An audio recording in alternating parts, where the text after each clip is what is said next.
Bonjour à tous, c'est le Killer qui vous parle pour une nouvelle review vidéo. Aujourd'hui consacrée à un ensemble de jeux Lego Nexonites référence 110312. Il s'agit du Lances Mecha Horse, ou en français le Mecha Cheval de Lance. Il contient 137 pièces et coûte la somme de 19,99 €. La boîte, vous l'avez vue, il ne reste plus qu'à avoir au-dessus avec 3 figurines, on en reparlera bien sûr dans la vidéo, et 3 figurines et aussi 2 modes d'emploi. Le premier n'est pas très utile pour nous, le second forcément sera un peu plus riche en pub et autres, donc bien évidemment une pub pour l'application et comment scanner vos insignes de bouclier entre guillemets. Voilà, les différents modèles de cette première vague 2016, les différentes figurines de cette première vague 2016, donc une pub pour effectivement le Legoland, une pub pour les Ultimates et enfin la liste des pièces. Voilà pour ça et même une pub pour le site internet. Autant vous dire, Nexonites, vous allez en manger dans tous les sens, dans la réalité, sur internet, bref, partout. Et on va commencer avec nos 3 figurines incluses. La première étant Lance, que voici, donc notre Lance Richmond, de son joli petit nom de famille, hop là. Donc imprimé avant et arrière, laissez-moi juste... Voilà, on est parfait ici. Donc, avant comme arrière, là encore très taillé et très propre. Il vient bien évidemment avec sa petite armure et 2 tenons à l'arrière, je vous le rappelle. Imprimé avant et arrière. Donc, comme c'est Lance, il est toujours souriant. Le petit casque qui va bien, comme ceci, avec sa visière entre guillemets qui lui est exclusif. D'ailleurs, au passage, Lance n'est pas exclusif à ce modèle-là, vous pourrez aussi le retrouver dans 2 autres modèles, à savoir la bibliothèque 2.0 de Merloc, ainsi que le char de combat de Gestro. Comme vous pouvez le voir, Lance a une grande lance, effectivement. Donc là encore, donc une lance qui est assez bien faite d'ailleurs, qui est vraiment... Vous allez comprendre qu'elle est encore plus intéressante quand vous l'assemblez au modèle. Et enfin, on finit Lance avec son bouclier. Et donc, ici, comme vous pouvez le voir, il aura le pouvoir du Tractor Beam rayon tractant. Donc, j'essaie de vous le montrer un peu tout droit, au cas où vous voudriez le scanner. J'espère que ça passera en termes de luminosité et en termes de clarté. Et donc, voilà pour notre première figurine. Notre seconde, ce sera le petit Lance Bot, qui lui, par contre, contrairement à celui qui sert, est exclusif à ce modèle-là. Donc avec là encore de l'expression faciale, et puis je vous rappelle bien évidemment qu'il est tout aussi articulé qu'une figurine traditionnelle. Voilà, vous pouvez un peu bouger les jambes, etc. Pas de souci, et il vient avec son petit casque. Voilà, bon par contre il n'est pas très armé. On enchaîne maintenant avec notre méchant monstre. Il s'agira de Flamethrower, le lanceur de flammes, qui apparaîtra aussi dans le modèle du Mecha du Roi. Il vient cette fois-ci donc avec un carquois, comme vous pouvez le voir, et l'arbalète qui va bien. Tête avant et arrière. Donc comme vous pouvez voir, en fait, imprimé arrière, mais qui représente l'arrière de la tête et non pas une seconde expression. Voilà donc pour ce personnage. Notre personnage étant fait, on peut maintenant passer au véhicule en lui-même, au méca cheval, car en effet, il n'y aura pas d'autres petites constructions. Et donc, voici la base avec laquelle nous allons commencer. Comme ceci. Et donc, comme on voit, effectivement, la base en elle-même est assez petite car elle contient juste de quoi placer Lance avec son guidon. Tout le reste sera fait à partir de pièces Lego techniques.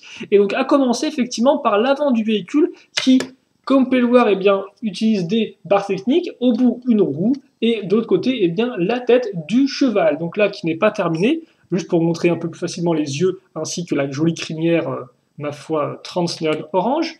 Sur les tenons, on case nos pièces de côté qui permettront effectivement de créer le museau du cheval, ou ses grosses narines plutôt si vous préférez, et au-dessus donc cette partie-là. Une fois que c'est fait, on la case ici, comme ça, puis on referme avec cette pièce-là. Donc un module, avec des éléments Lego System et Lego Technique, comme ceci. Voilà, après je n'ai plus qu'à mettre ça à ce niveau, et la barre ici qui ressort. Barre qui ressortira et qui me permettra de caser la patte avant. Et donc comme en fait les pattes sont faites vraiment avec des pièces techniques, donc toutes carrées comme ceci à ce niveau-là. Là le sabot qui est comme on peut voir doublement articulé à ce niveau, et après sur les pièces techniques on va caser d'autres pièces Lego System afin de la rendre un peu plus attrayante. On accroche ça ici, et alors comme on peut voir en fait la pièce grise servira à bloquer la patte à ce niveau pour qu'elle parte dans tous les sens. Donc ça c'est intéressant effectivement de le noter. On passe maintenant à l'arrière. Ce qu'il faut retenir à l'arrière, c'est avant tout cette pièce-là, la espèce de grosse pièce grise ici, qui en fait eh bien, servira à voilà, faire pivoter eh bien, tout l'arrière, car les deux pattes en elles-mêmes seront raccrochées ensemble. Et donc comme vous pouvez le voir, eh bien, la patte suit le même concept, idem pour l'accroche des sabots, ce que là c'est orange transparent, et qu'on aura d'autres pièces sur les côtés. D'ailleurs, vous noterez la petite pièce d'accroche ici, qui pourra vous être utile par exemple pour accrocher eh bien, soit la lance de Lance, ou alors par exemple effectivement le petit harpon qu'a son Lancebot. Et comme vous pouvez voir, eh bien, notre patte n'est pas terminée, on va entre guillemets faire la partie un peu de la cuisse, j'ai envie de dire, en accrochant donc cette espèce de gros module ici. Vous noterez les stickers sur un côté et l'autre. Une fois que c'est fait, eh bien, il ne reste plus qu'un seul élément à raccrocher à tout ça, à savoir donc ici, comme on peut remarquer, on a une barre qui ressort, et en fait cette barre, eh bien là-dessus, on va raccrocher comme une sorte de laser avec des canons donc, qui se lancent vraiment. Je vous rappelle, une simple pression, voilà, vous permettra de lancer le petit missile, pas de souci à ce niveau-là. Et ici, vous aurez donc l'emplacement pour mettre le Lancebot.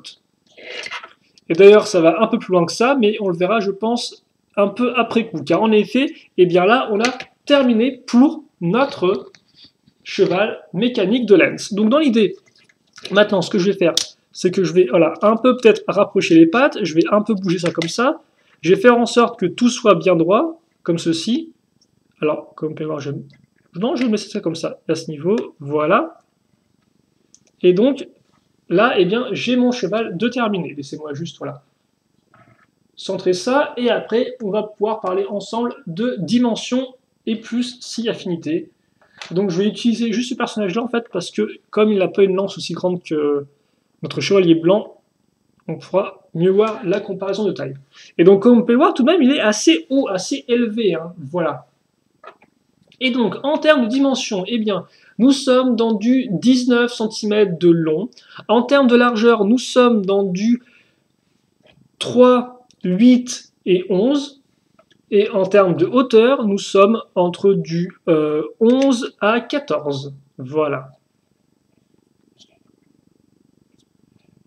Donc comme ceci, vous pouvez voir toute la partie arrière avec les deux pattes raccrochées ensemble. Et donc, on dirait vraiment un cheval. Et donc maintenant, on va passer un peu à tout ce qui est mécanisme. Donc comme vous avez pu le voir, effectivement, eh bien, vos pattes arrière seront entre guillemets articulées. Donc vous pouvez plus ou moins les baisser, par exemple, comme ceci. Voilà, si vous voulez mettre les pattes à ce niveau-là, bon, ce qui est assez peu courant pour un cheval, mais pourquoi pas, vous pouvez le faire. Vous pouvez bien sûr, celles-ci, les bouger en avant. Et donc, certes, vous pouvez les bouger, mais tout ça n'a pas vraiment, en fait, a surtout une utilité principale dans la transformation du modèle. Mais avant ça, 2 secondes, je me suis un peu trompé, j'aurais dû... voilà, vous pouvez, comme on peut voir, si vous souhaitez, faire se cabrer le cheval. Il tient en équilibre sans souci. Donc voilà, je vais au moins vous montrer ça pour ceux qui auraient pu se demander effectivement à quel point il est articulé, et bien maintenant vous avez la réponse. Et donc oui, plus intéressant, c'est que maintenant on va eh bien, transformer notre cheval en moto. Donc dans l'idée, eh bien ça je le pousse en arrière, comme vous pouvez le voir, avec le mouvement en fait, comme les 3 éléments sont liés, eh bien les pattes montent aussi. On va nous continuer un peu à les monter, tout comme l'arrière d'ailleurs, qu'on va lever comme ceci. La tête, on va la placer eh bien, dans le trou ici entre les deux barres, comme ceci. Les sabots, eh bien, je les rentre, si vous voulez, là-dedans. Et ça, maintenant, je le mets ici. Voilà. Comme ça. Et donc, eh bien là, j'ai transformé mon cheval en moto.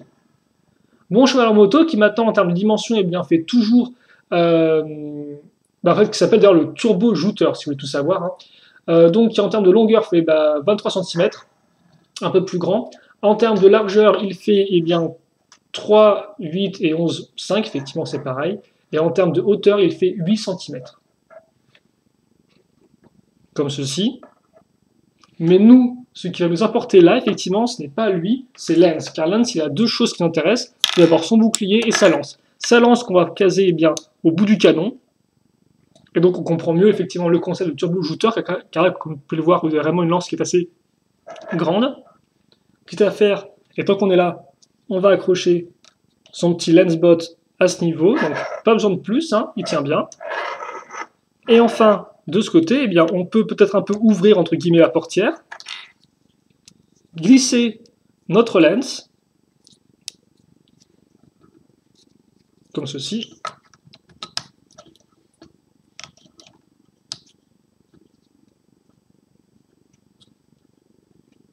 Voilà, bon, je vais le mettre, j'ai là, ouais, bon, je vais pas l'accrocher parce que sinon ça va prendre un peu trop de temps, hélas, dans cette vidéo.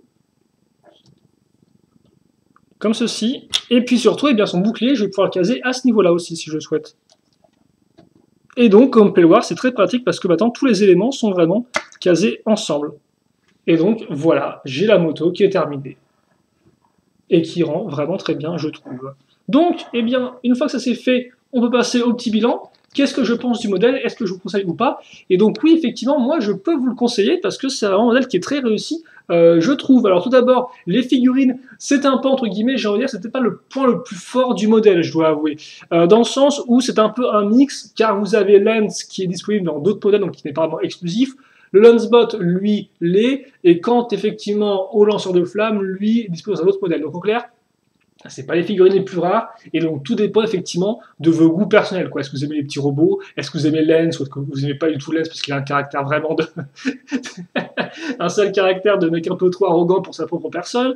En tout cas, voilà. Mais c'est vrai que c'est une section qui a quand même 3 figurines, qui est pas trop mal et tout, mais en termes de rareté pure, eh bien, voilà, il n'y a pas grand-chose non plus trop à se mettre sous là-dedans. Donc à vous de voir quelles sont aussi vos préférences. Ensuite, plus intéressant, c'est que, eh bien, déjà la construction, on pourrait dire, la construction est vraiment intéressante car c'est vraiment du technique. Alors bien sûr, ça pourrait aussi en déplaire à certains qu'on n'ait pas plus de système, mais sous des barres techniques. Et surtout, ce qui est intéressant, je trouve, c'est que, eh bien, on ne comprend vraiment que ce qu'on construit qu'à la fin, en fait, si vous voulez mon avis. C'est-à-dire que tout du long, eh bien, on se dit mais à quoi ça sert, pourquoi on accroche la patte ici tout, et c'est qu'à la fin effectivement qu'on comprend effectivement le concept, le mécanisme, comment il fonctionne, et ça c'est vraiment intéressant, je trouve. Voilà. Ensuite, où j'en étais moi? Articulations, effectivement, qui sont limitées, mais qui quand même permettent de créer un peu le mouvement, comme vous avez pu le voir, effectivement. Voilà. Après aussi un petit problème, c'est que comme vous avez pu le remarquer, les jambes sont accrochées à la pièce du cou, ce qui fait que des fois, quand vous avez tendance à bouger ça, eh bien ça bouge un peu tout à la fois, et donc des fois ça peut forcément être un peu problématique. Forcément, ça c'est la contrepartie d'un mécanisme où les différents éléments sont liés ensemble. Après, en termes de design pur, eh bien, je trouve que on a franchement un très beau modèle parce que je trouve que les deux modèles rendent bien, si vous voulez. On a vraiment un cheval, on a vraiment une moto, on a vraiment ce côté dynamique avec les gros réacteurs à l'arrière, on a vraiment des cuisses pour les jambes arrière du cheval quand il est en mode cheval. Donc, ils ont vraiment réussi à faire quelque chose qui fonctionne bien. Tout comme, par exemple, la tête par exemple, ce que j'aime beaucoup. Après, par contre, on pourra noter que même si les jambes sont plus ou moins bien faites, on a quand même des barres techniques qui ressortent. Voilà, hein, donc c'est aussi, on a quand même des parties assez carrées qui peuvent effectivement, là encore, en déplaire à certains. Mais je pense vraiment, ce qu'il faut en retenir, c'est qu'on a un concept qui est unique, et pas spécialement uniquement dans Nexonite, même si, dans la plupart effectivement des thèmes Lego que j'ai pu construire jusqu'à présent, eh bien, c'est vraiment une des premières fois que je vois un tel mécanisme, un tel 2 en 1 comme ceci, et honnêtement, je trouve qu'il est vraiment bien réalisé. Donc on a vraiment un concept qui est hors norme, qui est assez extraordinaire en soi, et qui fonctionne surtout. Alors certes, forcément, il y a des petits problèmes, hein. Modèle qui est forcément un peu limité en termes d'articulation pour le cheval, côté un peu carré, un peu technique qui pourrait en déplaire à certains, certes, mais honnêtement, il fonctionne vraiment très bien. Et donc oui, je pense moi que c'est un modèle que je peux vous conseiller parce que c'est vraiment un véhicule qui est original, concept unique et qui fonctionne. Je trouve que ça c'est important à retenir, c'est qu'il fonctionne. Et même par rapport effectivement aux autres véhicules Nexonite, eh bien, il se démarque vraiment très bien. Et donc même par rapport à cette année, je peux effectivement vous le conseiller, vu qu'en plus il coûte 20 €. Et donc voilà, ça reste quand même très abordable, je trouve. 3 figurines, bon véhicule, transformation, bonne jouabilité. Donc voilà. Honnêtement, très bon modèle que je peux vous conseiller. Et on se quittera là-dessus pour cette petite vidéo review. J'espère bien évidemment que vous l'avez apprécié de votre côté. S'il vous reste des questions, des commentaires, n'hésitez pas à me les poser. J'y répondrai bien évidemment comme d'habitude avec grand plaisir. Et puis nous, eh bien, on se retrouve plus tard donc pour de nouvelles vidéos. Maintenant, portez-vous bien, passez une bonne journée et à la prochaine. Allez, salut à tous, à plus.